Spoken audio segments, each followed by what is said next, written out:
Welcome back, Blood Bowl fanatics! Henry Snotson here, ready to bring you another thrilling episode of Tell a Snot. And boy, do we have a lot to cover. Group A is absolutely tearing through their schedule, sprinting ahead like a snotling, running from an ogre with a bad case of the munchies. While Group B is still stretching and tying their boots, Group A is already deep into round 7. Slow down, folks. You're making the rest look bad. All right, enough jokes. Let's dive into the action. After finally getting out of the hospital, the Spartans wasted no time throwing themselves back into the fire, challenging the bruised but still deadly Isha's revenge. To even the odds, they brought in 2 well-known stars, Cindy Pie Whistle and Barrack Farblast. With the sun beating down mercilessly, this game was about to get hot in more ways than one. Cindy wasted no time making an impact, flinging an exploding pie right into a huddle of elves, sending one of them straight to the medics. Unfortunately, her joy was short-lived, as the furious elves took their revenge and sent her packing soon after. Meanwhile, the Spartans found themselves tripping over their own feet. Seriously, are they playing in sandals? Their tactical investment in Barrack Farblast didn't pay off either, as the ref booted him off the pitch faster than you can say wasted gold. That might make him one of the highest paid players per minute in Snot League history. In the crucial moment of their offensive drive, Cindy lobbed another pie grenade, which the ref conveniently missed while he was too busy ejecting Barrack. Coincidence or some next-level Spartan strategy?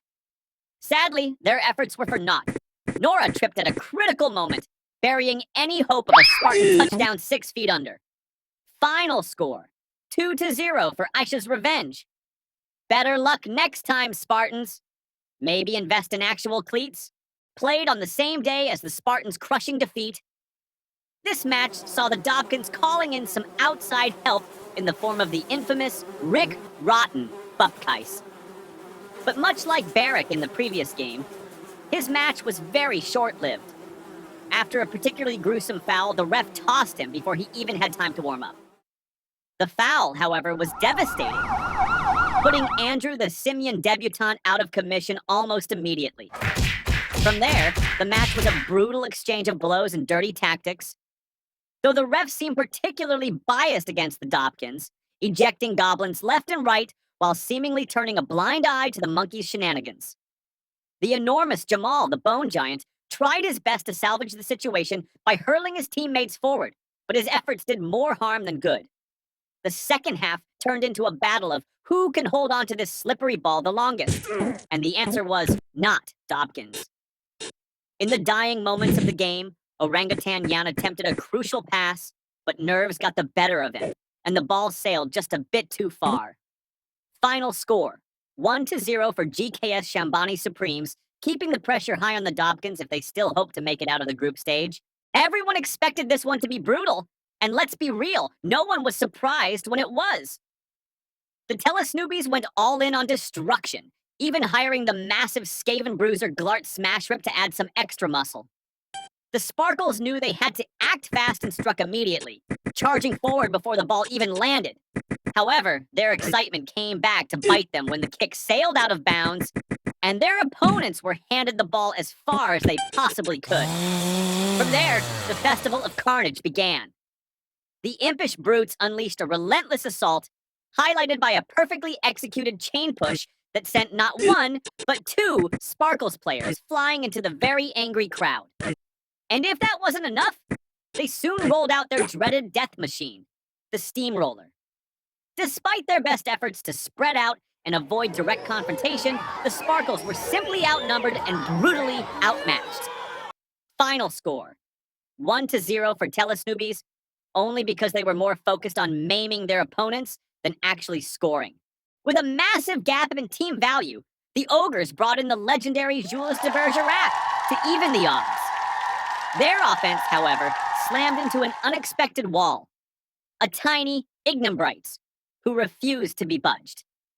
The little guy's stubbornness, just wasn't enough to stop Snotlings to scramble the ball in for a score. The Lurkers, eager to equalize before halftime, attempted their classic throw teammate play. Everything seemed perfect until the airborne lizard tripped at the last second, sending the game into the break with the Ogres leading. The second half was all about pressure. Egray, still shaken from his earlier blunder, struggled to pick up the ball while the Ogres closed in. That's when Jules made his move, launching into a daring charge. And then, boom! Andy the Snotling cannon fodder pulled off a miracle shot, launching a teammate straight into Eager and Angelo Harissa, disrupting their hold on the ball. Everything was falling into place until Jules took one step too far and ate turf hard. To make matters worse, a brutal foul took him out for the rest of the game. Realizing too late that all their Snotlings had been wiped out, the Ogres suddenly had no one left to actually handle the ball. Panic set in, and Andy, their hero from before, was crushed by Hammer the Crab, suffering a tragic fate despite desperate attempts to save him. The Lurkers seized the opportunity and snatched the equalizer just before the final whistle. The Ogres considered one last throw teammate attempt, but Mother Nature had other plans. A sudden blizzard sealed their fate. Final score, 1-1, a fantastic result for the Lurkers. But a crushing setback for the Bone Crunches, who now have to crunch some numbers to see if they even have a shot at advancing. With their coaching staff literally sacrificed to Kane, the Witchy and We Know It squad is now officially out of the tournament. This means an easy bye week for the Defiants, who can kick back, relax, and prepare for the next round. The Iron Wolves thought that 2 free wins from walkovers would have left the Kangaroos a little rusty, but they were dead wrong. The Kangaroos came out swinging, taking out a Kurgan lineman permanently right out of the gate. Adding to the chaos was the return of Cindy Pie Whistle, who put on an absolute clinic in explosive pastry warfare.